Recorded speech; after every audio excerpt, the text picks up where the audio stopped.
দেখে বুঝার কোনো উপায় নেই, একটা সময় এই সড়কটি পাকা কার্পেটিংয়ের সড়ক ছিল। 2 যুগ ধরে সংস্কার না হওয়ায় কার্পেটিং উঠে গিয়ে উদাও হয়েছে ইট ও পাথরও। কুষ্টিয়ার কুমারখালী উপজেলার সদকি ইউনিয়নের হিজলাকর এলাকার চিত্র এটি। সড়কটি 2002 সালে পাকাকরণের কাজ করেছিল এলজিডি। এরপরে আর সংস্কার না হওয়ায় ভোগান্তিতে পড়েছেন 3 গ্রামের কয়েক হাজার মানুষ। তাই দ্রুত গুরুত্বপূর্ণ এই সড়কের সংস্কারের দাবি জানান তারা। চলাফেরা সব দিক থেকে কষ্ট, রাস্তায় দিয়ে চলতে পারবো না আমরা। শুকনো মৌসুমে আপনার এই ধুলাবালিতে সমস্যা দেখায়, মানুষের অনেক রকম রোগ সমস্যা হচ্ছে।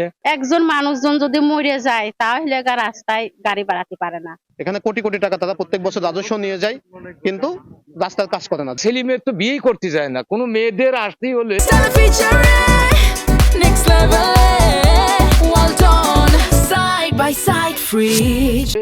বা বিয়ের কথাবার্তা বলে না, ও দেশে বিয়ে দেবো মানে ছেলের বিয়ে দেবো না, পথঘাট নাই। আমরা কর্তৃপক্ষকে জানাই, জানানোর পরে তারা আমাদেরকে আশ্বাস দেয় যে আমরা সামনে রাস্তা করব। সব জেনে জনস্বার্থে সড়কটি সংস্কারের আশ্বাস দিলেন উপজেলা নির্বাহী কর্মকর্তা। রাস্তার কারণে এভাবে যেহেতু সমস্যায় আছে, অবশ্যই আমরা চেষ্টা করব, আর আমরা কথা বলে দেখবো আমাদের ঊর্ধ্বতন কর্তৃপক্ষের সাথে, যেভাবেই হোক একটা প্রকল্প নিয়ে আমি যত দ্রুত সম্ভব রাস্তার সংস্কারের কাজে।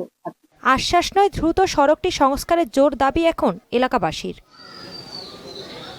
তাহসিন তারিন, মোহনা সংবাদ।